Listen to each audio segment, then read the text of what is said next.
It's not going to be easy. You're going to get knocked down, eliminated, humiliated. MJ went through that. LeBron went through that.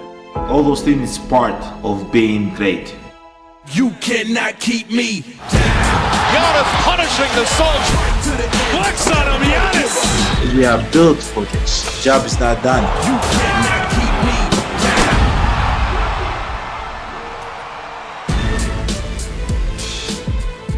Good day. Welcome into First Take on a Wednesday. Thank you for being with us. Stephen A. under the weather. He's been running around all over the place covering all these sporting Probably events. The first couple hours of sleep he's gotten in like a month. I doubt he's sleeping, but hopefully he is. Hope so. Thank you for pinch hitting on short notice. Always good to have Super Bowl champ I'm going to send Stephen A. the invoice. Don't you ever worry. He can afford it, so don't you worry. And we got a cast of characters joining us. Marcus Spears is going to be here, Kendrick Perkins, Vince Carter, Monica McNutt, so we'll have a lot of fun. It's a game day, y'all. Pivotal game for tonight in Milwaukee on ABC. Giannis and the Bucks will look to build off their Game 3 performance and even the series. As for the Suns, they've got their game face on and then some. I'll let Chris Paul explain. It ain't golf. It's not tennis. You know what I mean? We all in this together. So everybody on our team took the loss hard, as we should. You know, we never go into a game expecting to lose. You know, if you show me somebody who expects to lose, I'll show you a loser. And so everybody on our team felt a way. We felt like we could be better, and that's why we used yesterday, we'll use today to prepare, and we'll all come out ready to play tomorrow. Gotta like that mindset with Milwaukee looking to tie it up. The Bucks are seeking to overcome a 2-0 deficit for the second time this postseason. The Clippers are the only team in NBA history to overcome multiple 2-0 series deficits in a single postseason. Don't forget, they did it this postseason as well. Key, I'll start with you. Who has the edge? I would start off by saying it's the Milwaukee Bucks for sure, in my opinion. You have home court advantage. You're at home. You know the fans are going to be sick, crazy, drunk, having fun, and causing problems. Plus, it energizes your team. It energizes guys like Drew Holiday and Middleton. On top of that, role players for the Phoenix Suns, they struggle on the road, and that's throughout the NBA. Whenever guys are role players, they tend to struggle on the road. So when you look at that, Phoenix is on the road. All they got to do, as far as I'm concerned, in Milwaukee, is stay the course. Do exactly what they did in Game 3, starting off with Giannis. Allow him to use that big frame and that big body in the paint. If he does anything outside of dominating the paint, I'm going to take issue with that. Do not shoot three-pointers. No, no, no. Maybe if you're up by 30 and you feel good about it and you just want to pull it at that point in time. But outside of that, no. Dominate the paint. And then allow Drew Holiday to do what he did in terms of getting all up into Devin Booker. And when Devin Booker decides that he wants to pass the ball to Chris Paul, slide him over to Chris Paul and try to get up in that. When he's off the court, allow PJ Tucker to do his thing. So I believe it's the Bucks with the edge because home court advantage in these playoffs is extremely important. Well, look, for Game 4, I agree. It's the Bucks with the edge. And what you mentioned about role players is interesting to me because you know who's great at home usually? Chris Middleton. But Chris Middleton, because he show up on the road big as though he's not a role player, as though he's a star. Remember, I've been saying Chris Middleton is usually good, sometimes excellent. That's why he's usually not an all-star. Once in a while he is. He's made 2 teams in his life. I was talking to Andre Snellings, Dr. Andre Snellings, our very own at ESPN. And on my radio show, Max Kellerman Show, 2 p.m. Eastern. Shameless. Get that in. You know it.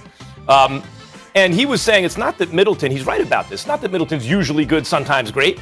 It's that a lot of times he's not good. And then sometimes he's amazing, right? And it averages out to what he is. So there at home, Middleton might have an amazing game. And Key, what you said about the crowd juicing these guys at home, no doubt. We saw it with the Bucks. And now with that, no Dario Saric. And if Ayton winds up in foul trouble, the same thing can happen. I like the Bucks in Game 4. I still like the Suns in the series, though. Yeah. They still have home court. They still have the 2 most dynamic players in the series are both in their backcourt.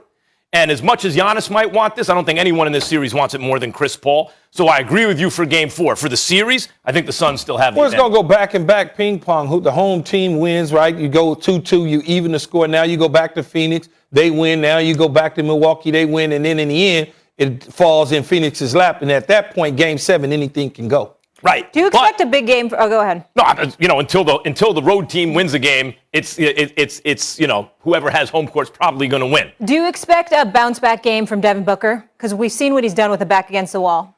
Devin Booker is the type of dude, you could smell it on him, but you saw it in the bubble last year, you're seeing it in these playoffs. If he could have a bad game again, he could struggle for a couple games, you're not going to keep him down for a whole series. He's not built like that. Devin Booker is, if the Milwaukee Bucks are thinking that Devin Booker, oh, we have this under control, I'm sure they're not, but they don't. Devin Booker's going to explode, and they're going to have to be prepared for that. They're going to have an answer for it. Well, I think when you look at it, Drew Holiday has to be the answer for it, though. If you want him to have the same type of shooting night, 3 for 14, or something very similar, 10 points, or something very similar to that, you got to do exactly what you did in Game 3. Don't change. Don't change at all. If you think about the defense of the regular season for the Milwaukee Bucks, they were probably one of the top 2, if not the best defense in all of the NBA. Guys, why not carry that into real quick, hold Molly? on 1 second. I just want to bring in, because we got another champion with us. Kendrick Perkins on the line. Big Perk, you there? Why am I looking for him? Yeah, I'm here. What's going on, Molly? There he is. There he is. All clean, Showing all up like black. a hitman on the air. Look at this. Perk, have you been hearing us on who's got the edge in the series? Yeah, I've been hearing Molly. I've been listening to it. I'm not hearing him. Are you, Max? I'm not hearing All right, we'll work on getting Perk. Max, you pick up your thought. And I have to remember what it was. You were Drew Holiday. Yeah. Drew Holiday's defense. Drew Holiday is a great defensive guard. I'm not giving you no room, though. What? No. What I'm saying, what I'm saying is Drew Holiday's a great defensive guard against smaller guards. He can lock up smaller guards as well as anyone else. Bigger guys, and Devin Booker's not miniature. You know, bigger guys can torch him. But the problem is, if you Drew Holiday, I'm underneath you. Where you want to put the ball at, I'm right underneath you. I'm right there. I'm not giving you any space. I'm harassing you. I'm being aggressive, just like I was down 2-0. I got to take that same mentality in 4. I just don't know if I don't, then you're gonna. If I give you that space, yes, you're gonna torch me. But if I'm smaller than you, I'm up on you. You want to put the ball on the ground, I'm right up underneath you. I'm not allowing you to have that space. But he has been. There have been games, even in this regular season, where he's gone against longer players and got lit up. You know, and Devin Booker's the type of dude who can score. But I'm paying you $100 and something million to be exactly what you were in Game 3. I think he can duplicate that in Game 4. That's the issue with paying someone. I mean, I'm happy Drew Holiday got his money, but the issue in the NBA is when you can't get a Chris Paul. Right? He's on the trade market. Oh, we can't get him. We can't match up salary. What are we going to do? Yeah, but let's not act like Drew Holiday. But Max, let's not act like Drew Holiday is chopped liver. No, he's good. He's a very good player. And a clutch player. And a clutch player. He had a But put it great this game. way. Play both ends of the floor when he's on. My point is, if the Bucks ownership, those hedge fund dudes, wouldn't have played Milwaukee cheap, which they did, and they would have signed Brogdon, they didn't want to because they didn't want to pay that luxury tax. They let him walk and got no compensation. Then when Chris Paul's on the trade market, you have stuff you can match up and bring him in.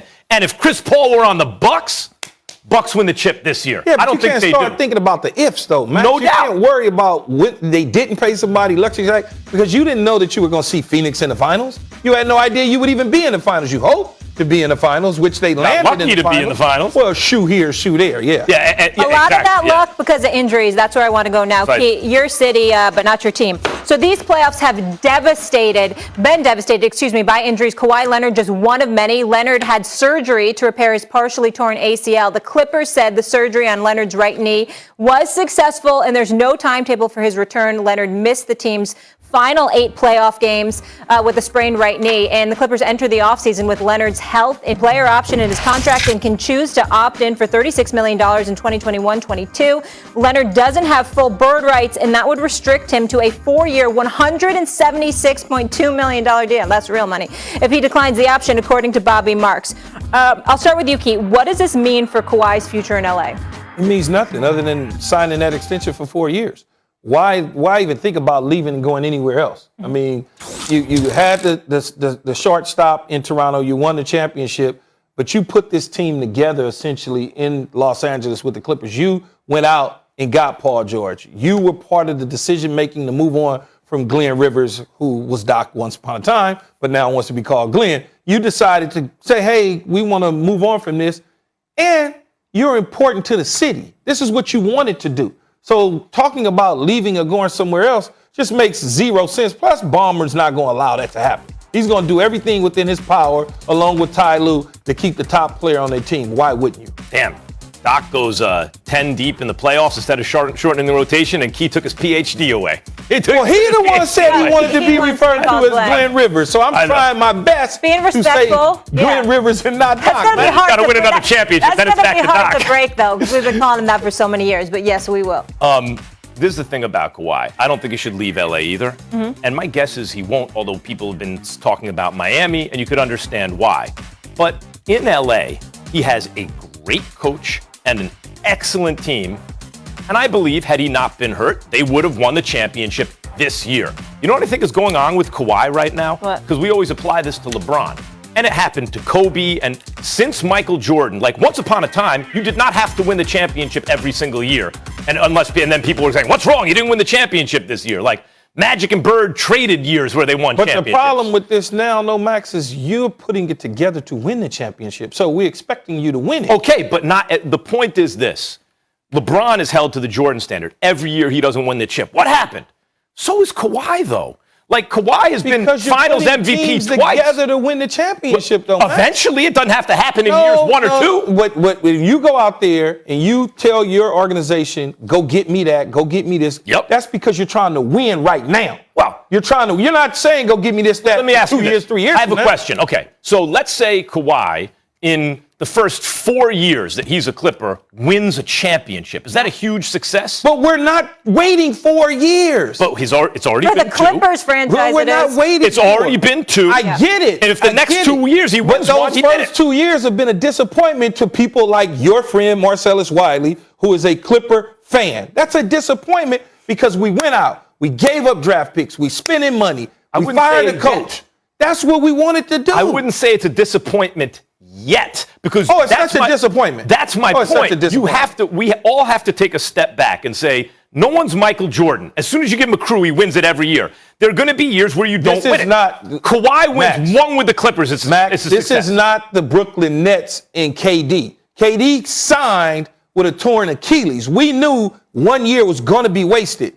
Last year, whether bubble or not bubble, they got bounced. If the Clippers win one chip in Kawhi's tenure with the Clippers, is it a success or not? It's a success. That's it. Yeah. But they didn't sign up for 5 years from now. They signed up for today.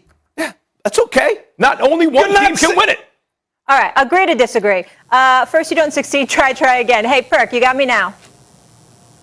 Yeah, what's going on, Molly? Okay, good. Get in on this. Where are you on this subject? Well, first of all, Max is all over the place as usual, right? I'm in one place, right here. No, you're all over the place again. Don't mischaracterize because you me. were the one that said, you're the one that said when it matters the most, when it's in the playoffs, you're rolling with Kawhi because Kawhi delivers championships. He went to LA, why? To deliver championships. He left everything that he had in Toronto. They wanted to give that man everything in Toronto after he won the championship. He forced Paul George to force a trade out of Oklahoma City. He gets whatever he wants. Private helicopters to the arena, to the plane, sitting in private suites. He has the red carpet laid out for him. By the way, he had an opportunity to go across the street and join LeBron James and the Los Angeles Lakers alongside with Anthony Davis. He said, no, I'm going to be your competitor. So with that being said, I'm rolling with Keyshawn on this one. It's to deliver championships now. But guess what, Max? Guess what, Max? It's not going to be a championship no time soon with the Los Angeles Clippers due to Kawhi having season-ending surgery for us with his ACL. Now, look, it's not going to be this year, and it's because of his injury. Otherwise, I'm telling you, it would have been this year. They would have beaten the Suns. They went 6 games without Kawhi. Of course, they would have beaten them with Kawhi, and they would have beaten the Bucks. And Kawhi had Giannis's number when he was in the Eastern Conference. When LeBron went to Cleveland, LeBron's better than Kawhi, okay? But when LeBron went to Cleveland, in 4 years, he delivered 1 championship. 1. It was a huge success. If Kawhi delivers a championship to the Clippers in the first 4 years, it's a huge success. LeBron going back to Cleveland and getting 1 championship is not Kawhi coming from Toronto to the Clippers. Actually, you could argue it's a bigger accomplishment for Kawhi to win with the Clippers. They've never been in Western Conference Finals even. Whenever LeBron would have won a championship for Cleveland, a team that drafted him, that he took him to a championship as a youngster, and parted ways with them to go to Miami, coming back to save the day. It's Kawhi's fault he was drafted to another team? He came back to save the day. LeBron cashed in and did what he was supposed to do, so he left again. Kawhi assembled this team, put it together, wanted them to win now. They're not saying we're going to sign Kawhi in 2020 to win in 2025. They're not That's saying not what they're doing. They're not saying that now. What I'm saying, what I'm offering is a different perspective.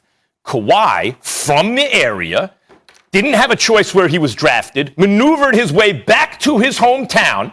If he wins a championship in his tenure on the Clippers, They're gonna take it's similar to what LeBron did in Cleveland. No, it's not. It's not. No, it's it's not not. similar to what he did. For a franchise that's never even been to a Western Conference Finals. First of all, there was bad blood in Max. Cleveland when he left. So that was a whole nother situation. Yeah, what's up, Perk? Max, here's the difference with LeBron James, all right? Drafted in Cleveland, left Cleveland. The owner of the Cleveland Cavaliers and Dan Gilbert wrote a harsh letter about LeBron James. He called him a Benedict Arnold. LeBron James left and went to South Beach, delivered 2 championships, still could have stayed there with Chris Bosh and Dwayne Wade and probably would have won 2 or 3 more, to be honest with you. He decided, he said, you know what? I'm going to put my pride aside. I'm going back to Cleveland, a team that had been in the lottery every single year. Matter of fact, I think they, hold on, Max. Yeah. I think they probably had 3 out of the 4 years LeBron James was gone. They probably had 3 first picks overall in the draft. I'm going to go back to Cleveland because I have unfinished business. I owe it to my hometown. I owe it to every fan in Cleveland, and I'm going to deliver a championship there. He took the team to the finals. There is no perfect analogy. And by the way, LeBron magnanimously leaving the Heat when they may have been on the downside and going to Cleveland, who already had Kyrie, who then had the draft capital to go get him Kevin Love, is not exactly like him saying, I'm going to a place where I can't win. He waited until Cleveland was in a position to win with him. They were not in a position. He didn't win year 1. He got hurt. But they were not in a position to win. He got hurt year 1, and as a result, they went 6 games with the eventual champions and then lost. It's exactly what's happening with Kawhi in year 2. Max, it's not what's happening with Kawhi because Kawhi and the Clippers never made it to the finals. And then second of all, even with Kyrie, they never made it to the playoffs. So LeBron James went to a team, again, that was in the lottery every single year that he left. In the lottery. Yes, and as a result, they acquired enormous draft capital. He got rid of half the team when he got there to get better players to help him win. That's right. That is true. He got Kyrie, and he knew that with the first overall pick, they could make a trade for a superstar, which they did in Kevin Love. So he had Kyrie and Kevin Love, and he went to that team with Kyrie and Kevin Love at the time looked as good at least as Bosh Wade, based on where they were in their career. Take the L, man. Max, I'm taking the L here. Take the L, man. Molly, can I say this to Max? Yeah, go ahead. Molly, can I say this to Max? Mm-hmm. Tell me how many playoff appearances did Kevin Love and Kyrie have before LeBron James teamed up with them? Kevin Love was not on a good team. He, as the best player on the team, would win about 40 games in the Western Conference. Wait, can you answer the question? He was a perennial all-star, and so was Kyrie. Can you ask the question? Answer the question, because none of them were on good teams, but he brought them together. All I asked you to do was ask me. You said he saw greatness. Yes, it's a leading question.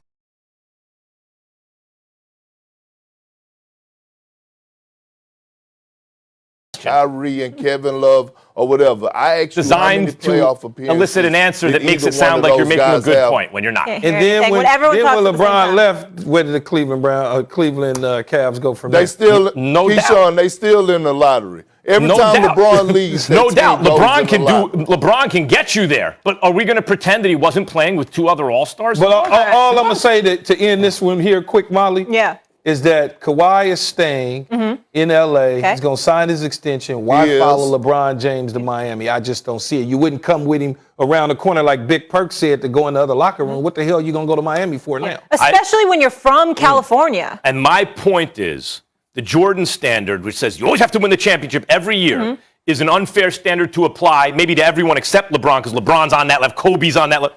But Kawhi's not quite.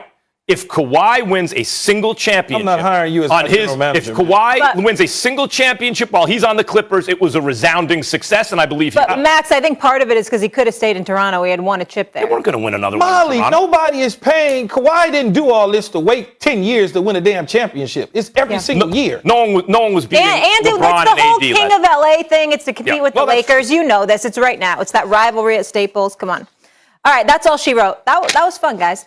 Still to come here, Adam Schefter has the latest on Aaron Rodgers, and it's quite telling. We'll bring in big swag. Enjoy the hell out of this week, and then I'm going to get back to working out and figure things out in a couple weeks. So it looks like the most dominant storyline this NFL offseason might be coming to a head. Aaron Rodgers finally speaking out with a fairly definitive answer, saying last week that he'll make a decision in the next couple weeks. Now, recently speaking out on how he's used this time off to prioritize his spiritual and mental health. And remember, we're less than 14 days away from all teams reporting to training camp, NFL season right around the corner, and I'm not mad about it. Here's Adam Schefter with the latest. We also continue to wait for an answer from one Aaron Rodgers, who very easily could have dismissed all the speculation that's going on around him with a simple statement of, I'll see you at training camp, or I'll be there on opening day. And instead, we haven't gotten that. Because the fact of the matter is, the truth is, he doesn't want to be in Green Bay. He hasn't planned to be back in Green Bay. Now, we'll see whether the Packers and him can come up with some sort of compromise that can lure him back there. But I don't believe, and I think Aaron Rodgers knows this, that he wants to be back there, nor plans to be back there at this time. He just hasn't come out and said it. Look, the fact of the matter is he loves his coaches, he loves his teammates, he loves many of the people that he's worked with, but not everybody. And so this obviously continues to set up as the storyline of the summer. We'll see how the Packers handle it. But the one thing I feel very comfortable and confident in saying is Aaron Rodgers does not want to play there anymore. The question is whether they can convince him to do it, and I don't know how that is going to work out. All right, we'll digest that for a second. Marcus Spears on your screen. Good to see you, sir. Good vibes only. We're only speaking positive things and thinking positive thoughts, right, Swaggo? That's what it is. You know it, Molly. Let's stay positive in here before Max get going. Right. Let's just keep it positive. We stay grateful. All right, I'm going to start with you. What does this say to you? What you just heard from Aaron Rodgers, Adam Schefter, all the latest. It's confirmation. I mean, look, this is something I've been on for a while now. But when you think about what Schefter just said, I think the most important part, and I thought about this when this question was formulated, it's probably best that Green Bay goes ahead and moves on to Jordan Love. I mean, I get it from a football standpoint, and obviously people talking about Super Bowl, and this is the best opportunity that Aaron Rodgers has at winning the Super Bowl. I hear all of that, right? But the team that Aaron Rodgers goes to outside of Green Bay has a damn good shot at winning the Super Bowl as well because he's their quarterback. I go back to a game against the Chicago Bears when DeShone Kizer had to come in as the quarterback when Aaron Rodgers got hurt, and the Green Bay Packers, with a good offensive line and run game, fell off a cliff. And then Aaron Rodgers came back with a hobbled knee and brought them back in that football game. So Aaron Rodgers is the difference between your team being a Super Bowl contender or not. That's not to say that the Green Bay Packers haven't done a good job of building a roster and getting defensive pieces. But the bottom line is, at this point, when Aaron Rodgers is trying to make his mind up and the season fast approaching, when we talk about training camp happening in less than 2 weeks, it's time for Jordan Love to be talked about as the starter and how this team is going to move forward. Or at least, with all of the public things that are going on, the Green Bay Packers damn sure need to be thinking about how do we best put Jordan Love in the best possible situation to have success. I thought Aaron Rodgers was going to check out. I said it a year ago. This is confirmation because when Schefter says it, then everybody believes it. But the bottom line is, when you have a former MVP within a year that hasn't participated in anything, that does not speak glowingly about the franchise, you know there's rifts between him and the decision makers. It's a recipe for disaster. And look, you can love your teammates, you can love your coaches. It's been a lot of people get divorces that both love their kids. And I'm gonna let Max take the floor. I don't know why we bother, I don't know why I bother to give takes sometimes so far in advance that it takes a while for everyone else to catch up, but you hear the operative phrase in what Schefter reported was they hope to change his mind. And what have I been saying since day one? Aaron Rodgers is the decider. He's the one who will make the decision. But I have to add a caveat. If he has the guts, if Rodgers has the guts to do it, he will play for the team he chooses and only for the team he chooses. That's 100%. He will decide. I said from the beginning, the Packers have to change Aaron Rodgers' mind. And I thought the best shot they had to do that, like the best shot they had, was to humble themselves publicly. I don't think they've done that yet. I don't think he's satisfied. And I don't think until they do, he will be satisfied, and maybe it's too late. But, Marcus, he has to be willing to go to the mat. In other words, he has to be willing to sit out the season. Because once they become convinced of that, just put yourself in the Packers' position. All right, we don't have Aaron Rodgers, even if we don't think Jordan Love is ready. Do we want nothing for him?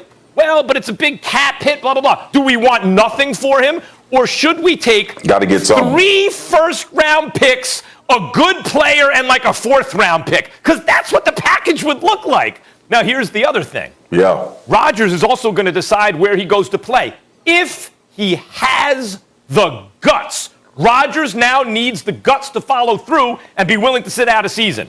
And then he won't have to. Let me give a parallel here.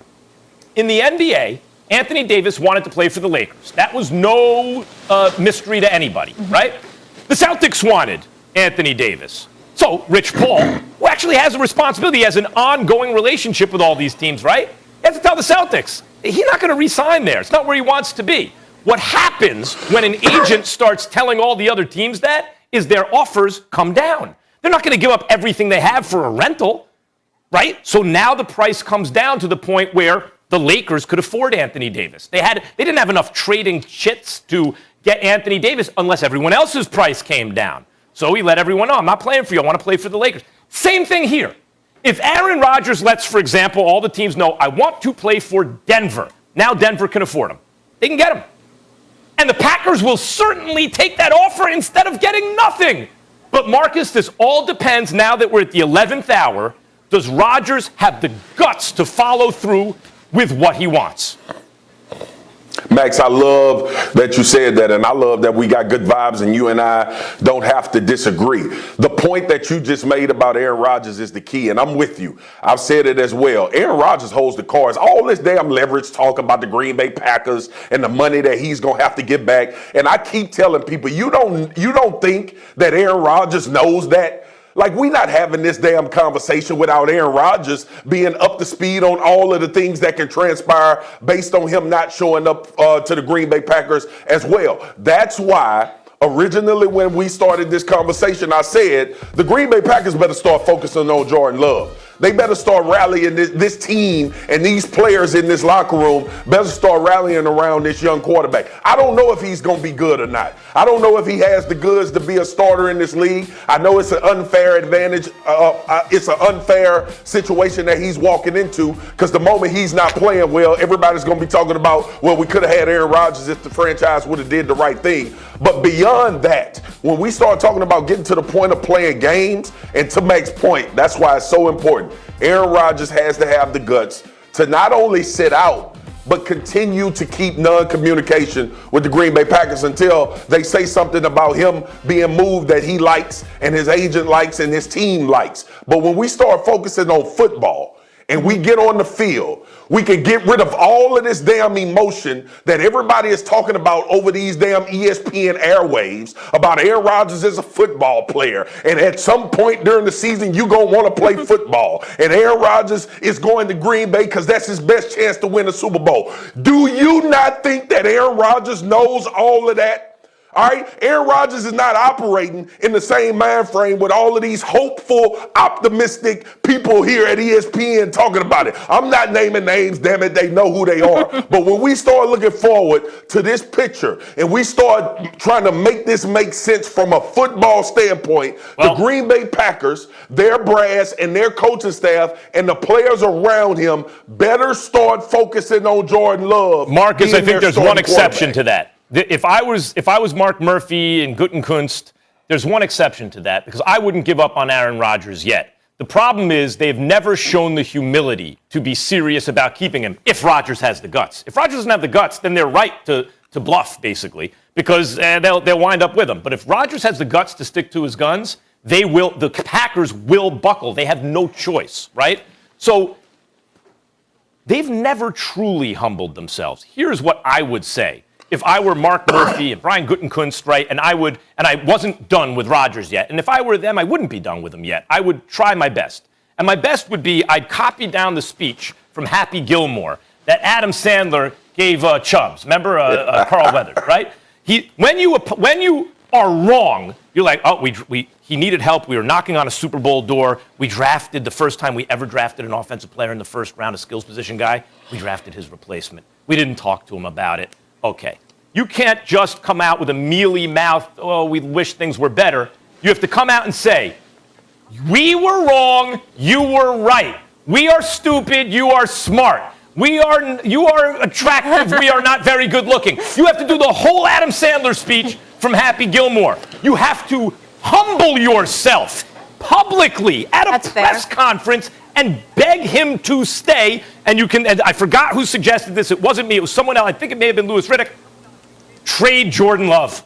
You got to trade. You have to say, look, this is nothing against Jordan Love. This is the mistake we made for Aaron Rodgers. Rodgers, we're committed to you. You think here's they need the biggest to do that? Here's the biggest guarantee in history. We are trading the guy that we brought in to replace you, and we are sorry. If they do that, I think they have a chance. But it's all based on the premise that Rodgers will decide. If he has the guts, you're not going to be able to strong-arm him. You're going to have to convince him. All right. No. I understand what you're saying. You made great points. But, Marcus, what do you think about that? I understand the public apology, humbling yourself, owning up to your mistakes. But you think they got to get rid of Love?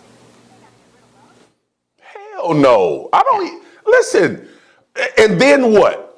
And then what? If you get rid of Jordan Love to appease Aaron Rodgers, then what? Because if Aaron Rodgers hurts, let's just hypothetically say that Aaron Rodgers comes back and plays for the Green Bay Packers. You're going to be right back in this situation in a year. The dude is not happy. It doesn't have anything to do with Jordan Love at this point. It's all about the personal feelings towards Mark Murphy and Gutekunst. And then to have that, all right, so this is two-part. Because this notion drives me absolutely crazy. So what the hell the Green Bay Packers supposed to do? They supposed to not take a quarterback ever as long as Aaron Rodgers is a starter. Aaron Rodgers is in his feelings about that Jordan Love situation, which I don't agree with him on that. Marcus, I agree that he may have felt disrespect. What's up, Max? I would not trade Jordan Love if I didn't. I would not trade Jordan Love if I didn't have to. But my question to you is, if they came out and humbled themselves the way I'm suggesting, and they thought that there was some give in Aaron Rodgers. If you were in the front office, would you pick up the phone and say, Aaron, would you put out feelers at least to his agent to find out, would it make a difference if we traded Jordan Love? And if they said yes, would you do it to keep Aaron Rodgers? I would not, Max, because I think that sets a precedent I think that sets a precedent for the Green. Remember, the Green Bay Packers were thriving before Aaron Rodgers, and they got to have a plan after Aaron Rodgers. And I get it. We all living in the now. But I'm gonna drop this little tea into the cup as well. Aaron Rodgers been their starter, and they ain't won a damn Super Bowl. So if we all think that Aaron Rodgers this particular year, where you want to hamstring your franchise going forward with a guy that you don't know if he's going to want to be there anyway after this year, you better be guaranteeing me a Super Bowl. Yes, you got the best chance to win one with Aaron Rodgers, and we all know that. But you ain't won one with him, with the team that you built around him. Well, you won one. Raise your hand if you think Aaron Rodgers is staying. Oh, interesting. All right. Your good vibes changed a little since you've been on that show, so I need you to get a cold beverage, regroup, and then come back to me and bring your best self back to our screens. We'll talk to you in a hot second. Thank you. When we come back, Team USA got the rebound win versus Argentina, but the concern is still there. Can this team win gold in Tokyo? We'll ask gold medalist Vince Carter his thoughts. Plus, remember when Kendrick Perkins called Giannis Robin and Chris Middleton Batman? We're giving Perk the floor. Will he change his mind? Why do you think he's dressed for a funeral today? City awaits. You're unbelievable. That was actually kind of funny. Got to lay that take to rest. I'm all for like taking risks and taking shots. Imagine hypothetically that I know what I'm doing. You never know what can happen in these last couple of games. It's very tough to come to the crib, especially if I'm there. No. You can't. Team USA rebounding from back-to-back losses with a blowout of Argentina. Kevin Durant, Bradley Beal each scored 17, and the Americans took control from the outset 108-80. Here's Bradley Beal on the pulse of the team. Our biggest thing is we have to realize it's not the NBA, and Coach Pop keep re-emphasizing that every single day. It's way more physical. Guys are smarter. These guys have been playing together for 5-10 plus years. So they have this experience and the chemistry, and we're trying to develop that in a short period of time. So, sense of urgency is kind of, what we're kind of preaching, but at the same time, every single day we have to get better. And that's how we're taking it. We're taking it a day at a time. Today we got better. Still a lot more we can improve on, but we're moving in the right direction. Future Hall of Famer Vince Carter joining us now. Vince, what's going on? How we doing? I'm doing well. All is good. I just got to ask you one thing. Producers are going to kill me, but I've always wanted to ask you this. You played 22 years in the NBA. How do you have that longevity? Is it just amazing genes, or did you have this incredibly clean diet? Did you go to bed at 8 o'clock? Like, give me one tip, one thing. And this is going to sound corny and just so underwhelming, but it's the willingness to do whatever it takes to stick around, honestly. For me, it was just I had a laundry list of things to do. And, you mentioned some of them, working out, eating healthy, getting to the arena early to get that motor started. But if I wasn't willing to stick to my game plan and stick to that laundry list of things to do, I wouldn't be around. And, some people will see it and be like, oh, okay, well, I can do 1, 2, 5, 6, 7, and 8. And not do the other 5 or 6 that's left off the list. And that's when, if you continue to chop that list off, you're out of the league. Can I say something about that real quick before we move on? What impressed me so much, Vince, is that, I know it's off topic, but you weren't just, you stuck around because you were willing to adapt your game and become a different kind of player and a different kind of role. But because you were willing to do that, not all superstars are, you not only hung around for those years, you were a valuable contributor on every team.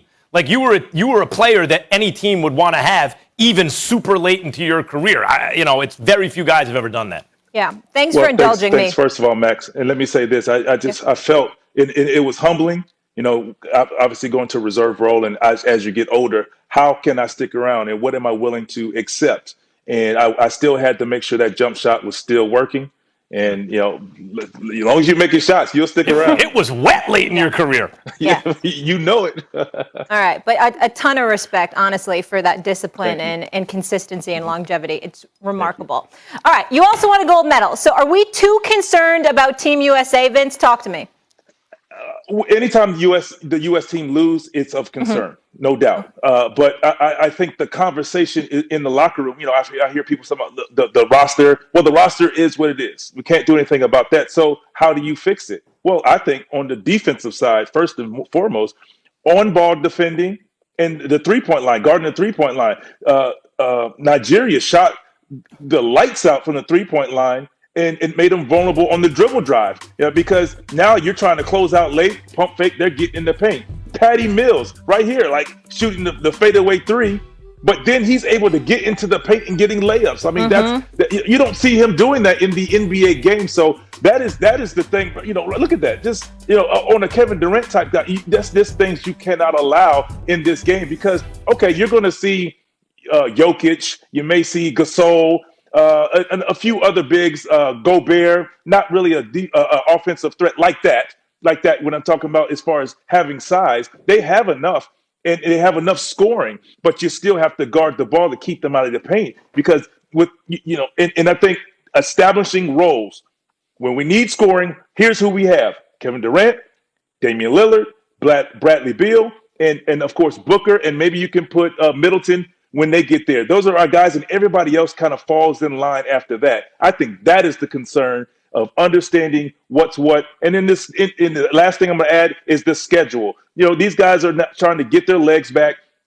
Maybe took it for granted. Oh, this is just an exhibition, kind of like preseason. You know, you go through the motions, blah, blah, blah, blah, blah. Well, it's a little different when you're losing in the exhibition game, talking about the Olympics, because it's a lot on the line, represent your country more so than playing a preseason game going into an 82-game season.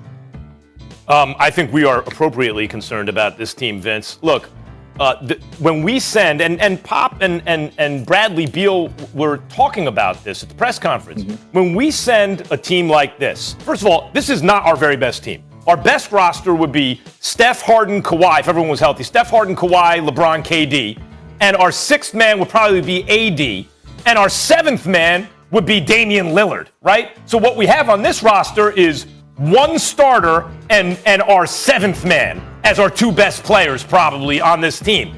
So it's not our very best team. When we send our very best, it's like the Brooklyn Nets. Well, they didn't play together long enough. The Brooklyn Nets, if they would have stayed healthy, were going to lay waste to everybody. They were destroying the Bucks, and they weren't even healthy. So that's what we do. We put together these guys who don't have multi-year commitments to the Olympics or to Team USA, but they're so good, they just can't lose. They can't lose. Okay, that's not this team.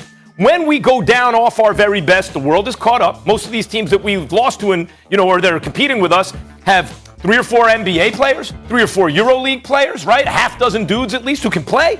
They have played together for a long time. They know each other. So I liken it to like in the NCAA tournament. The one and dones don't usually win the whole thing. Teams with upperclassmen, they've been together for 2, 3, 4 years. Maybe they have 2 or 3 guys who might be in an NBA rotation. They don't have a whole bunch of top picks. Those teams win it. Sometimes if you have AD and you have the number 1 and 2 picks in the draft, right? Okay, fine. Michael Gilchrist, you're going to win the championship because you just got too much. But that's usually not the way it works, and that's not the team we sent. So they're going to have to play defense. They're going to have to get connected. They're going to have to hurry up and do that because these other teams want it more. Most of their players, this is the biggest stage they'll ever play on. It's the most important thing to them. Not the case with most of our guys. And they've played together longer. They have better chemistry. So, Vince, to me, it's like you can have an all-star roster, let's say 3 starters and a couple reserves. If they play and they just got together that week, if they play an NBA team that didn't make the playoffs, but they've been together for a year or 2, they might lose to that team, even if they're more talented. To me, that's where we are, and I'm nervous about it. Well, also, and you look at the Australian team, I mean, they had 5 guys at one point on the floor that all play in the NBA currently, like you said. And I think I'm looking back to 2000, my year. And, it was 92.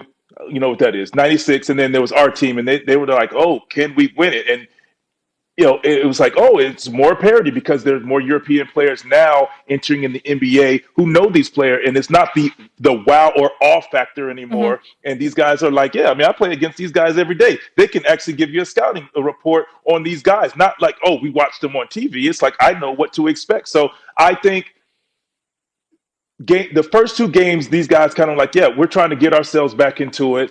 Some of them may be tired. I mean, just imagine what Booker, Holiday, and Middleton are going to feel like when they get back, just tired. So I think that they need to get their legs under them. That's something Pop talked about.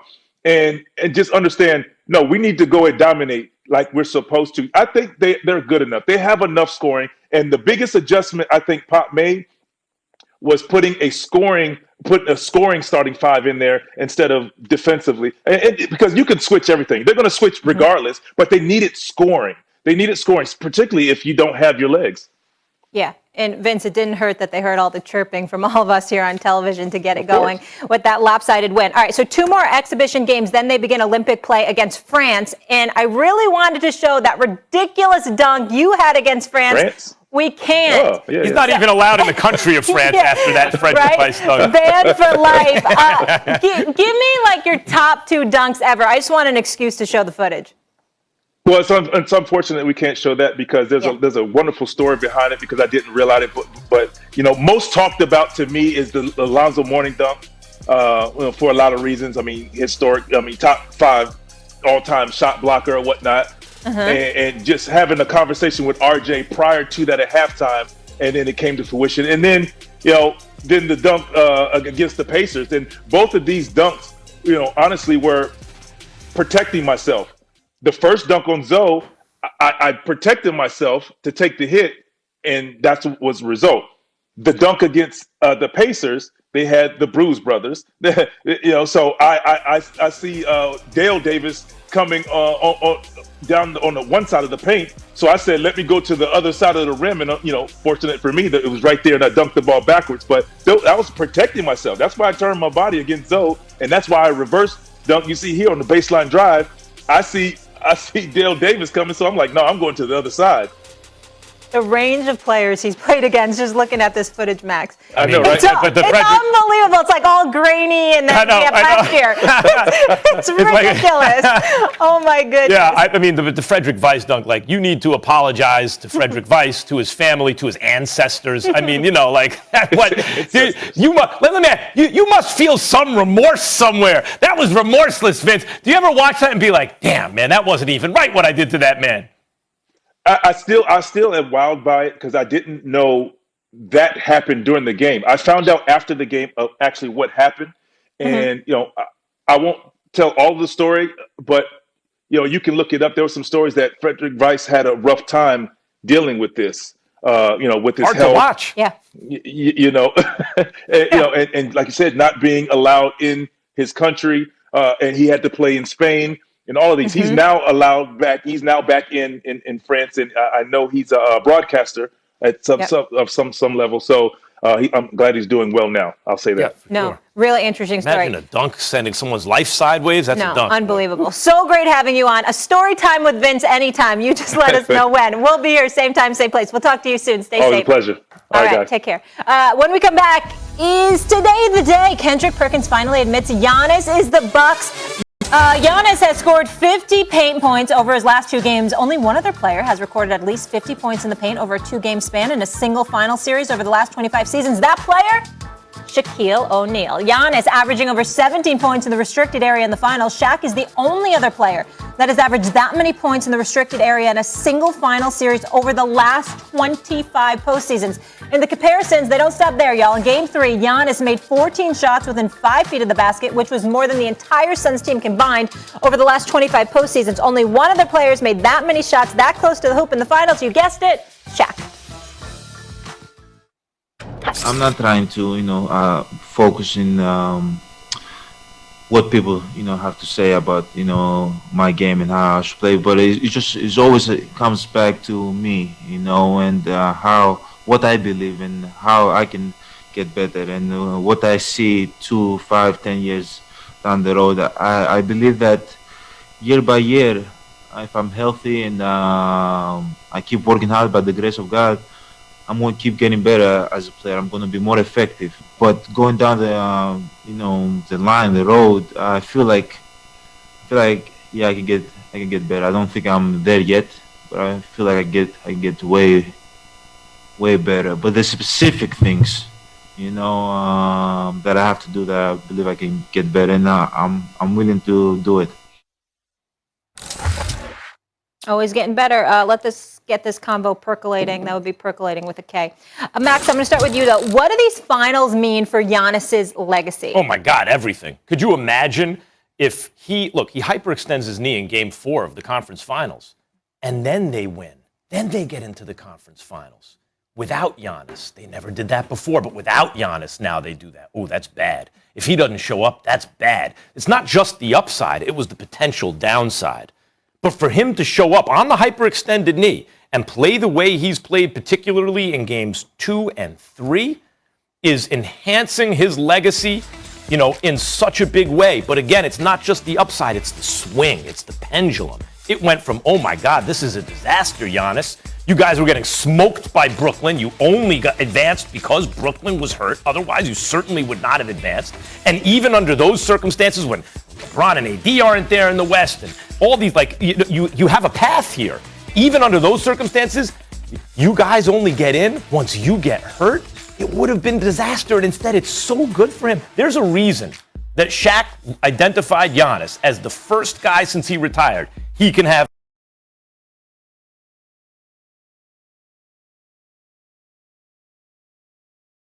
the Superman nickname. Because he is, look, the modern game has changed. He's not as big and strong as Shaq and everything, but he's our version of that.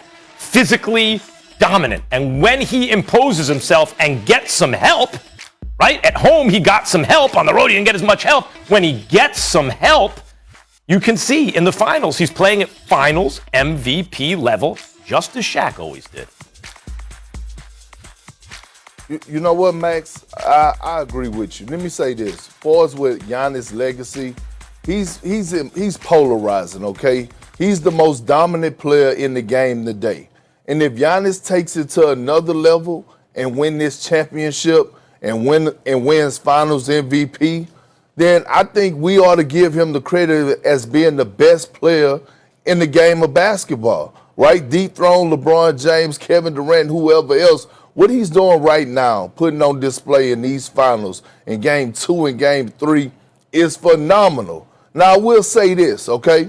You have to credit Giannis' teammates for also putting him in position, especially in Game 3, to be successful. I thought Drew Holiday, I thought Chris Middleton did a great job of feeding the bear. They fed him. You look at games 1 and 2, Giannis had a total of 9 post-ups. You look at game 3, Giannis had a total of 10 by itself. He was demanding the ball in the paint. All his points came either from the free throw line or 5 feet of 5 feet of the end in front of the basket. He did not take that many threes. He was playing the center position like Max always talk about.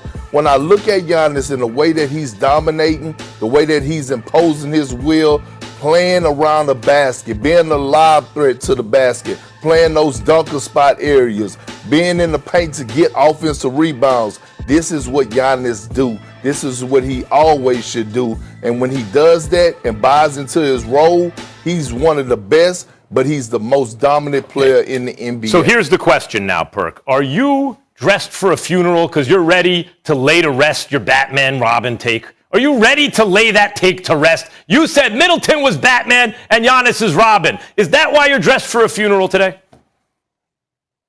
No, actually, I look pretty damn good, to be honest. Some people say I look like a 6'10", 300 version pound of March Chestnut. But look, to answer your question, I'm not laying anything to rest. And here's why, right? Look, just because you're the most dominant player, Max, and you know this, doesn't mean that you're the best player. Am I saying Chris Middleton is a better player than Giannis? No, I'm not saying that. When it comes down to possession by possession, when it matters the most, like when we witnessed in Game 6, Game 7 in the Brooklyn series, who had the ball in his hands? Who was making those timely shots? It was Chris Middleton. When you look at the Atlanta series when they closed them out, what did Chris Middleton do? He took over. We have yet to see a possession by possession game in this series because each home team has blown the opponent out, right? So we haven't been able to see a fourth quarter where the lead changes and we see what? Herc, I thought Tom Brady was going to fall off a cliff. And then he won yet another Super Bowl and had a great season. I had to retire. It was wrong. It was wrong. It's okay. You could be wrong. You brought up the Batman and Robin metaphor, the analogy, okay, metaphor. Shaq and Kobe, right? Shaq won all 3 finals MVPs, and he was the guy who put you in a position to win, and then Kobe took you there. He was the closer. Giannis puts them in a position to win, and then Middleton or Holiday or whoever wants to step up can help you close. That doesn't make them Batman. Giannis is still Batman, and in terms of the way they play, that's Alfred or Commissioner Gordon's problem. That's the coach. That's Budenholzer. That's not Giannis. Giannis is Batman. Can I hear you say Giannis is Batman, please, on this team? How could Giannis not be Batman on this team? No, listen. Giannis is the best player, okay? And look, I'm not going back and forth with you about Batman, Robin, Superman, Spider-Man. I'm not doing that today. I just gave Giannis his card and called him the most. I just gave him his card and said he's the most dominant player in the NBA. But when it comes down to when it matters the most, closing time, which we haven't seen yet, right? We haven't saw it in this series. We haven't seen when it comes Centers down to possession by close. possession. They trade. Centers don't close. Bigs don't Max. close. Oh, Max, this is what I'm saying, and you know what I'm saying. You've been a Chris Middleton fan for the longest. Now you sitting up here turning your back on him. You know Chris Middleton's skill set. You know that he's a guy that shoot 90, 40, 50. I heard you discredit the Milwaukee Bucks earlier, but I'm going to let that slide talking about Malcolm Brogdon and Drew Holiday is no Malcolm Brogdon. Whatever you and Keisha No. There's no Chris Paul. What did you say? I said the reason they have Drew Holiday and not Chris Paul is they didn't have the assets to go get Chris Paul because they played Milwaukee cheap and let Brogdon walk out the door. I'm not downing Drew Holiday. I'm just saying Chris Paul's a better player. They still in the finals, and I'm not arguing that Chris Paul is the better. But they still. So what, Max? Injuries happen. Injuries happen throughout the playoffs. We could go down the history of the NBA Finals or NBA champions. Injuries happen. But I'm going to go on a limb and say this, all right, because you know I'm stubborn. I'm like an old person. I'm stuck in my ways. Got an old soul. Giannis is the most Yeah, you're right, an old soul. Giannis is the most dominant player in the NBA. And look, if Giannis wins a championship and he wins Finals MVP, I will come back on First Take and Big Perk will say, you know what, Max, I was completely wrong. And then I will go extra and above and beyond and say that Giannis is the best player in the NBA. How about that, Max? I don't know. I wouldn't say he's the best player in the NBA if he wins the finals this year. I don't think. Who is? Perk, my dad's a shrink, and what I would tell you is I think unconsciously you wore this outfit today because you know you got to lay that take to rest. Max knows about laying takes to rest because he's the one who invented the cliff. All right. So I brought that up. I agree. It takes one to know one. And Molly, what did I do when proven wrong? I said I was wrong. New facts, new opinions. It took you a while. We'll give Perk a minute. Oh, that's true. That's true. I didn't admit it on day one, did I? 5 years, but you did admit it, so I give you props for that. All right, we'll keep it rolling, guys. Word on the street is Ben Simmons may be traded this offseason. Wait till you hear Max Kellerman's trade idea that would cause shockwaves around the league. Plus, there are some outstanding wide receiver duos in the NFL right now, but which one is the greatest in NFL history? Don't miss Max and Marcus Spears when they get into that. To the NFL, Isaac Bruce knows a thing or two about good wide receivers. He paired up with Torrey Holt as part of the greatest show on turf. That was with the St. Louis Rams. In 1999, Bruce Holt and the Rams had the #1 offense in the league on the way to winning the Super Bowl against the Tennessee Titans. He recently offered his thoughts on where his duo ranks all time. So this is what Bruce said to CBS Sports. It may seem like a whole lot of arrogance to other people, but numbers don't lie. Everything we put on the football field, the film, it is what it is. You can always go back and turn it on. You certainly can. Marcus Spears back here with us. Marcus, I'll start with you. Who is the best wide receiver duo ever? It's not Isaac Bruce and Torrey Holt. It's Randy Moss and Chris Carter. Like, that's the best duo to ever play in the NFL. When you look at both of these guys in a 4-year span, they combined for 93 touchdowns in 4 years. They both were 1,000-yard receivers, and obviously we know Randy Moss is thought of as the best wide receiver to ever play the game, and Chris Carter is a Hall of Famer. Both Gold Jackets, both played together 4 seasons, both went over 1,000 yards each of those 4 seasons, and 93 total touchdowns in 4 years. You got some franchises that don't have that with wide receiver tandems in 12 years. So when you look at what both of these guys were able to do with Culpepper driving back and throwing that rock down the field, knowing Randy Moss was going to make plays, you know what Chris Carter did, not only in the slot but on the outside as well. Both of these guys together were the most dynamic wide receiver duo. The shame was that they didn't play together longer, or we wouldn't even be able to have this discussion. Greatest wide receiver ever is Jerry Rice. That's not even a debate. Don't say it's Randy Moss. I'll say Randy Moss plays LeBron and Jerry Rice is MJ. But you're right. If not for Jerry Rice, I'm taking Randy Moss before Jerry Rice. I'm taking Randy Moss before everybody, bro. Well, everybody. Good luck with that. Look, but let's go. Randy Moss, one of those is in a. I'll say this: he's in a category different from everyone else, like along with Jerry Rice. Let's put it that way. Okay, we'll agree on that. And Carter is like one of these guys. When I think of the best hands I've ever seen, Fitzgerald, now DeAndre Hopkins, I think of Carter. Okay, so that's the greatest tandem ever. Absolutely. We agree about that. And by the way, Bruce and Holt, they also had Marshall Faulk. And by the way, Kurt Warner throwing the ball was the league MVP. Like, there's a reason they won the Super Bowl. It's not like Culpepper was good, but it's not the same thing. Come on. So I want to bring something else up, though, right now, because it got me thinking. We talk about tandems, but right now, there's the best potentially best three-headed receiving monster of all time in the league right now, and Tom Brady's throwing him the ball. Mike Evans is a legit number one receiver. Number one receiver, and I'm not sure he's better than Godwin. You know, like, I don't know who's better between those two, and I know Evans is a legit number one guy. Antonio Brown, if he's any semblance of himself, is better than both of them. So, like, show me a three-headed monster better than those three ever. Those are legit, like, three guys who could be the best receiver on a lot of teams. And Antonio Brown, when I say there's Jerry Rice and then Randy Moss, you can argue with me about that some other time. Who else is even in that conversation? Calvin Johnson, Antonio Brown, right? Like, when you start to look to round out the top five, you got a guy, Antonio Brown's prime, looks like you could fit in that with, like, Jerry Rice or Randy Moss's prime. You wouldn't know it's not them in terms of the numbers. And you saw him at the end of last year looking deadly in the Super Bowl even. What's he going to look like with a full year after having been on the team already? It's going to be a problem this year. We might be looking at the greatest 1, 2, 3 receiving core ever this upcoming season. Max, you make great points with that 1, 2, 3. And listen, there is a conversation to be had moving forward with those guys. But I also think about the league and where it is now, right? This is a lot tougher league to play. I mean, it's a lot easier to play in this league at the wide receiver spot than it was when we were talking about the guys that we previously mentioned. I mean, we see quarterbacks going for 5,000, 50 touchdowns. We see the transition of offense in the league and why some of these receiver tandems. And I get it that you're talking about talent and talent alone. And when you put up AB, he's as good as anybody in the history of the league based on what he did in Pittsburgh, Mike Evans and Godwin.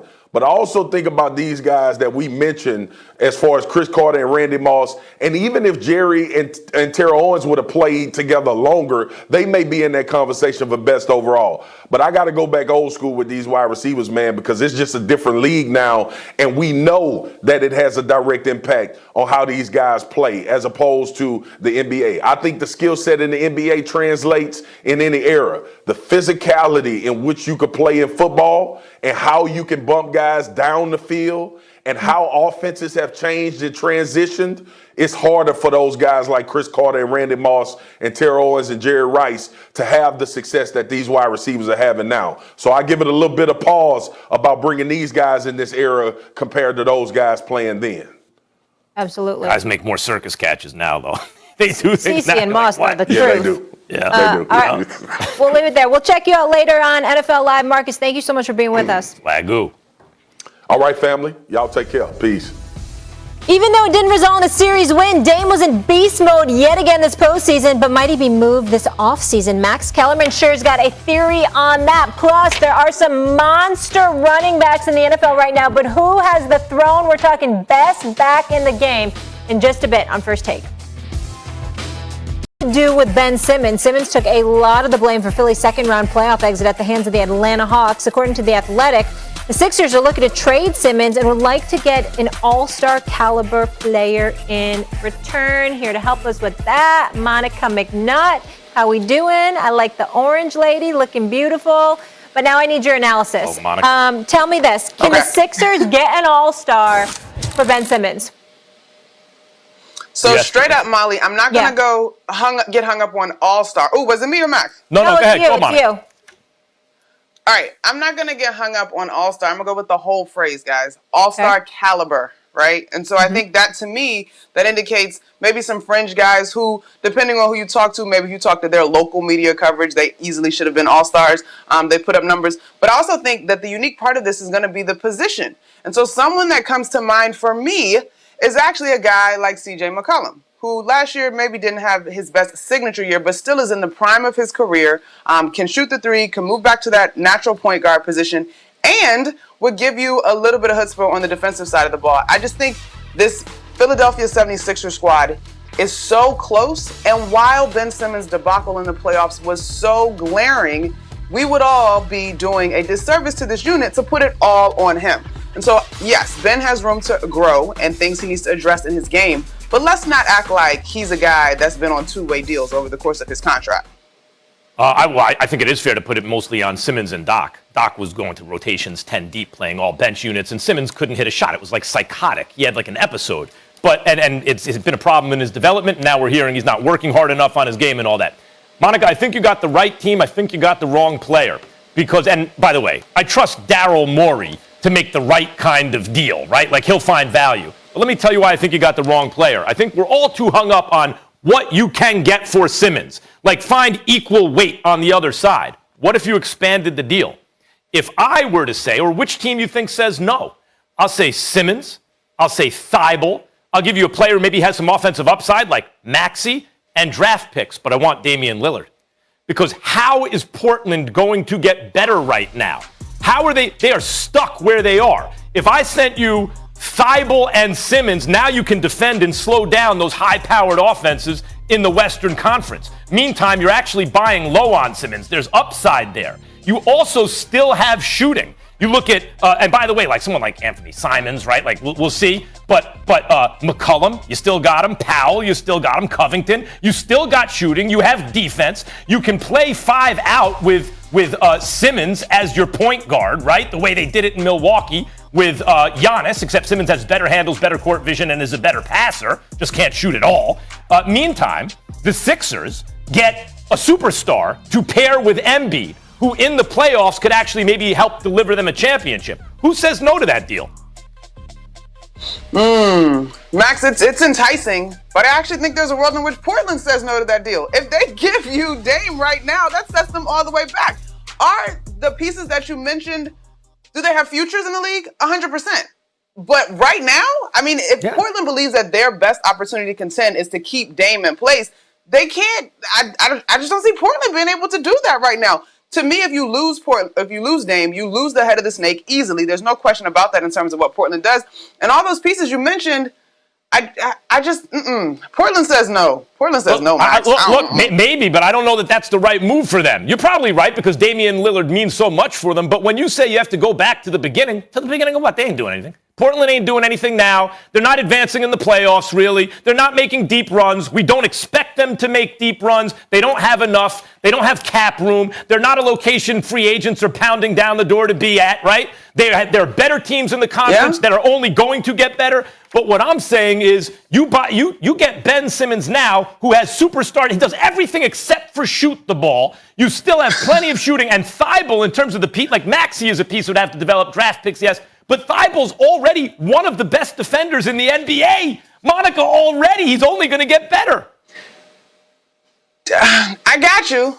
It definitely would set Portland back. Now, on the flip side, in terms of what it could do for the Sixers, yes, that is super juicy. That puts them in the upper echelon. I mean, they already were this year in terms of where they finished in the Eastern Conference. And I agree. Dame is a guy that puts them over the top. Have we seen the last of Dame and his loyalty? Portland can't do it. I think if you can make it work with C.J. McCollum, he moves back to his natural one position. That's sort of it is. But I'm saying no to that in my mind. I'm saying saying no to that if I'm the Sixers. C.J. McCollum, a small guard who can shoot and play. But what are you? I'm saying no to that. Where else are you going if you're the Sixers? If that's your option, you're saying no because you believe you can get better. I think that's a piece that, to me, doesn't ruffle too many feathers. You put him in your big three with Harris and Embiid. He's going to play his role. He's going to hit shots. He'll defend. To me, it's just a clean Monica, switch. it's not a big three. That's not a big three. Harris is in no big three. He's not a part of, and neither is McCollum. But McCollum maybe is the third piece in a big three if there's a big drop-off between 2 and 3, and I like McCollum. But let's be honest. The Sixers are knocking at the door. They're the ones who you have to ask, how much do you want to change things? Portland is stuck. If I'm Portland and I can get defensively way better overnight, and also, I don't know, when you say it sets them back, I think Portland in the deal I'm suggesting, Portland actually is better next year than they are this year. Better next year than they are already, and in the future going to be significantly better. And in the meantime, Philadelphia, Lillard has a chance to win a championship while he's still a great player. Monica, it works. If it doesn't work. For Philly, it's great, Max. I'll give it to you. For Philly, it's fantastic. But for Portland, how did you get better? You got to talk to me on how you got better. Because you buy into these young guys and now we're going to play super duper team basketball under our new coach? Because you no longer have a guy, to me. Well, I don't know. You were just selling me on McCollum. So you have Simmons and McCollum, right? Is that two of the big three? You still have Powell. You still have Covington. You're talking about Portland now. You have Anthony Simons, who's you have Maxey for the future. Thibault, you have one of the best defensive players in the league. You match up defensively now with those high-powered, high-octane Western Conference offensive units, and you also still have some offensive firepower.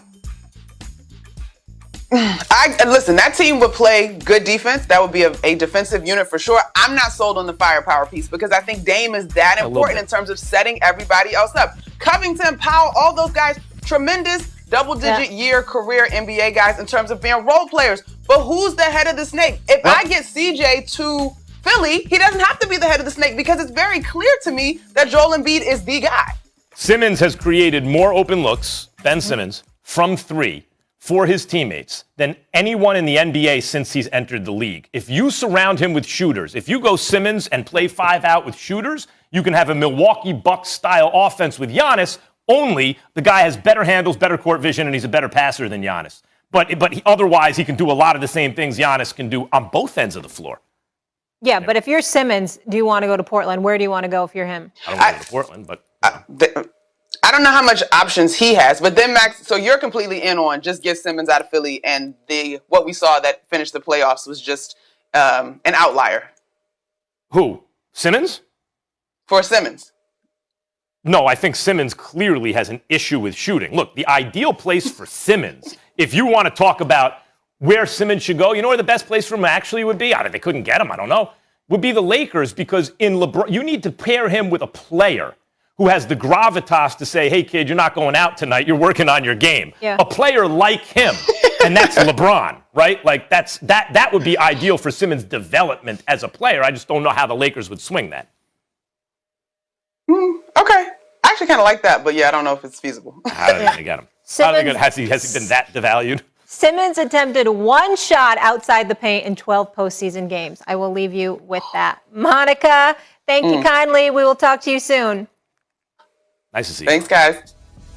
Christian McCaffrey, by all accounts, the first running back that will go in fantasy football drafts this summer, but Max Kellerman says he's got a different one in mind. I hear Marcus Spears is coming back for more of that good stuff. Stay here.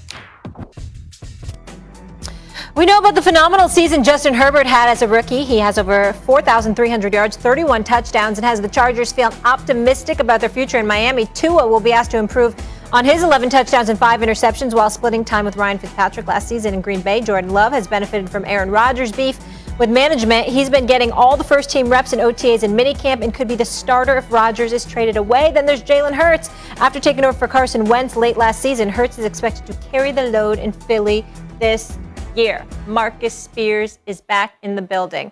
Who wants to start here? You want to? Thank you for having me, Molly. Thank you for having me because listen, I retired you too soon. Golly, I'm like I do want to come back. I miss my people. I always want these good vibes. I always want the energy. I don't know why you're blocking Marcus. Can't wait to have you back in the building. I don't know why you're blocking Marcus. We all love him on this show. What's the problem with Marcus? We do. Come on, man. Let's go. Let's go. Can I live? All right, now let's fight. All right. I'll start with you then.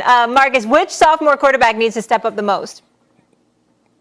Yeah, to me, it's Jalen Hurts, Molly. And because not only is Jalen Hurts trying to show Philly that they have a guy, but for his career, right? Well, like we know what preceded him in the league. And Jalen Hurts was not a prolific passer. We all know what transpired at Alabama with him and Tua and how they wanted him to go downfield. I believe Jalen Hurts needs to take the biggest step, not only for his franchise, not only to prove that they have a guy that they can move forward with, which I believe they do, but for his future, his NFL future. You don't want to get into that vein or that lane where it's like, okay, he's a legit backup who can come in for a couple games and give us a reprieve until our guy gets ready, or to be in that continuous vicious cycle of being a quarterback or a starter on a team, but your franchise and organization is continually looking for a guy to come in to be the starter and take it to another level. So I think Jalen Hurts needs to make a statement. I believe he can make a statement. And based on the things that I've heard this offseason about how he has guys working out and the understanding in the offense and what they're going to do in Philly with him and that athletic ability, and some of what we saw when he came in as a starter last year taking over for Carson Wentz, it wasn't great by any means, but we saw the trends in which this league and these guys are having success at the quarterback spot. Jalen Hurts has all to gain and a lot to lose. That's why I think for him, this sophomore campaign is the most important out of all of these guys. No, it's Tua by far. Tua Tagovailoa. How'd you miss this one, Marcus? Look, Hurts he has to step up. There's no doubt about it. Like his kind of career is on the line right now, and there are guys who need to step up. But Tua Tagovailoa is on a team right now that if they had a real quarterback, like a Super Bowl caliber quarterback, they might win the Super Bowl. They're ready. Look, that defense is real. They have offensive weapons. They added an offensive weapon where you get him the ball 5 yards out and he could take it to the house in Waddle, right? They have everything they need. They have an excellent coach. That's a team that's ready to win now. And you know what? Most people are taking them third in the division. And why are they taking them third in the division? Because you believe in Belichick, you believe in Josh Allen, and I think people still don't know about Tua Tagovailoa. He was the second quarterback taken in that draft. Imagine if Miami right now had Joe Burrow, even coming off the injury. Based on what we saw in Joe Burrow, people would be more bullish on Miami. Imagine if they had Justin Herbert. If Miami had Justin Herbert, who was taking one spot after Tua, they'd be a Super Bowl pick for some people. They'd be right there, if not the Super Bowl this year, in the near future. Tua's the guy, we saw certain good things from him last year, but certain things where you go, okay, we don't know. The jury is still out. He has to make sure that jury files in this season, Marcus, because he's the guy on the team that's ready. All right, we're going to keep it going, guys. Molly, you... Yeah. Oh, I was just going to say, Marcus, I wanted to ask you this. With Jalen Hurts, would you say he's the quarterback in the NFC East that you trust the least? Yes. No, actually. I don't know if Daniel Jones is going to take care of the football. And it's really based on Daniel Jones' sample size of him turning the football over so much. I want to trust it. I've seen things from Daniel Jones that you say, wow, this guy can be really good. He can be enough for the New York Giants. But then you see the other things and you ask yourself, what the hell is he doing at the quarterback spot? So it'll be Daniel Jones with the trust factor for me. One thing I know about Jalen Hurts is going to compete at an uber level. He's going to use his athleticism to get him out of trouble. Daniel Jones is athletic, but sometimes he acts like he's afraid to use it to get himself out of trouble, which leads to bad decisions. So right now I would have Daniel Jones as the guy I trust the least because he's giving me more things to not trust about what he's doing. But when you look at Jalen, and I get it, what you're saying, Max, about Tua, and look, for the sake of argument, you're more right than I am on Jalen Hurts. I was thinking of it in the context of a quarterback that needs to play for his absolute NFL future. I believe Tua have way more opportunities if it doesn't pan out or work out in Miami. One guy's a first round pick, one guy's a second round pick. Exactly. So for me, that is what it's about. And then you look at what transpired with Carson Wentz. You think about Philly and their roster and the position that they're in with a new head coach. Jalen Hurts, to me, needs to step up the most just for his personal future. But I get you, and I understand where you're coming from with Tua, and I'll give you the green light on that argument. Well, thank you very much, sir. You don't win many against me, but let's you got that question a little bit. We asked what second-year quarterback needs to step up the most. If you just said what quarterback, you're talking about Daniel Jones, that might be an answer right there. Daniel Jones, if he improves, he has to develop now, not just take care of the football, but show some progress because he's got wheels. But when his wheels were impaired, when he had an injury to a lower extremity and he couldn't move, he was a sitting duck. Why are you a sitting duck? You've been in the league long enough, you should be able to get some stuff done. Daniel Jones is the guy, if he can develop, if he can just be a tick above average starting quarterback, I think the Giants can win that division. They don't have the defense that Washington has, but they got a defense. They don't have the offense that Dallas has, but if Daniel Jones plays, they'll be the most well-rounded team in the NFC East. But he's got to play. No doubt, Max. And then you look at what they did in the draft and bringing guys. Here's the thing, too. Like, as we talk about Daniel Jones, we also got to put Dave Gettleman in that conversation as well. Those two are married. Okay, because what Gettleman said after he drafted Daniel Jones was that this was the guy that reminded me of Eli Manning and the things that Eli Manning did, and he could be the guy going into the future. So, yes, I've seen the talent from Daniel Jones. I agree with you, Max, but Daniel Jones right now plays scared. He plays like he's terrified to not only make mistakes, but make big plays. So to your point, if he can fix his mind and let some of the talent that we've seen in spurts come out, the Giants, for all intents and purposes, can be there at the end in this division, vying for a chance to win it. Because everybody thinks Fitzpatrick is going to turn around the Washington football team. I'm not sure if I'm quick to be on that boat yet, bro. Fitzpatrick's going to do? He's going to have a string of some bunch of weeks where you're like, oh my God, he's amazing. Then he'll have some bad weeks and he'll lose his job by the end of the season. We know how this goes. Yeah. I like what you're talking about, Marcus. Seen this movie. Especially from a former Cowboy. Very big of you. ESPN.com recently surveyed over 50 scouts, coaches, players, and executives to come up with a list of the top 10 players at 11 different positions. Here's what they thought about the running back. So Derrick Henry on top, followed by Alvin Kamara at number 2. Dalvin Cook at 3. Nick Chubb and Christian McCaffrey rounding out the top 5. Max Kell, who's the top back in football? I mean, if they're all healthy, if we're just saying if they're all healthy, it's Saquon clearly. And by the way, McCaffrey would be number 2 because all the the dynamism of your running back, if you want to invest real resources there nowadays, has got to be able to do more than just run the football. Do you realize Saquon Barkley, behind a pathetic offensive line with a bad quarterback, as a rookie, had over 2,000 yards from scrimmage? Guys, as a rookie! And people were deluded into thinking Ezekiel Elliott was better than him because he was running behind an all-pro offensive line and been in the league for a couple of years. Saquon was way better than Ezekiel Elliott when Saquon was a rookie running behind a bad offensive line with a bad quarterback under center. Now put him behind a decent offensive line with a decent quarterback. Now give him some experience, assuming he's physically still the same. Saquon Barkley came into the league as the greatest running back prospect who ever lived. His rookie season started fulfilling that. He really hadn't been healthy since. If he's healthy now, look out. That's the number 1 guy. Best running back in the league is Alvin Kamara. And it's because of what he means to the New Orleans Saints and how much he impacts the success of that football team. And listen, there's arguments to be made, and I like what you said earlier. We need to start putting these running backs in different categories. Nick Chubb and Derrick Henry as pure running backs are probably the guys that you would go 1 and 2.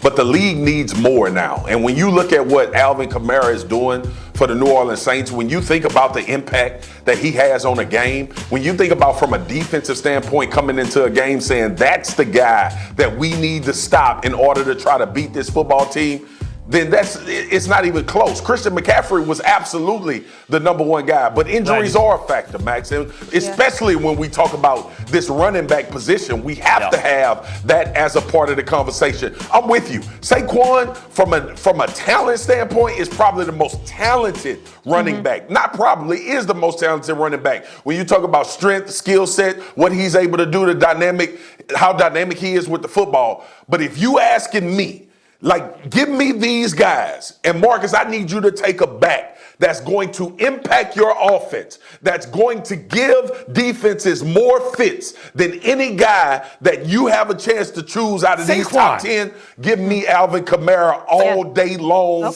twice on Sunday. Go like this. The guy that put 5 touchdowns up in a game. just blow Alvin Kamara up about 25 pounds. You got Saquon Barkley. Right. And by the way, McCaffrey was putting up the numbers until he got hurt that I thought Saquon was going to put up. Like, McCaffrey's actually done it for multiple seasons. That dude was all around unstoppable. Yeah, listen, the Saints No are going to doubt. need We having a Kamara to show out conversation again about this right year. now, and right now that's Alvin Kamara. Let's talk some NBA, guys. The Bucks came alive in Game 3, dominated the Suns, giving themselves an opportunity to even the series at 2-2 with a win tonight. Phoenix, meanwhile, has a chance to take a commanding 3-1 lead with the victory in Milwaukee. Marcus Spears, who you got? Why? I'm taking the Bucks, and it has nothing to do with Giannis. Giannis is great. We've seen teams give up 40-point, 30, high 30 points to the stars on teams and deal with the other guys. We saw it happen to LeBron in series when he was with the Heat. We saw it happen when he was in Cleveland. The bottom line is this game, this series, this championship is about Drew Holiday and obviously Chris Middleton. And if they step up, the Bucks should win at home. This should go 2-2, and then we'll be back in Phoenix. I'm taking the Bucks tonight. Marcus said it, and that's the problem with Middleton. Middleton has to stop acting like a role player. He's got to show up on the road, not just at home. At home, he's a superstar. Middleton can be a superstar at home. What happens on the road? This dude has to show up consistently. But because they're at home, I think they will show up, and I think the Bucks even up this series 2-2. You don't really have a series to the road team. Am I the only one that thinks the Suns are going to win? Booker's just going to go off? We'll see. All right, y'all. We'll do it again tomorrow. Bye, Marcus.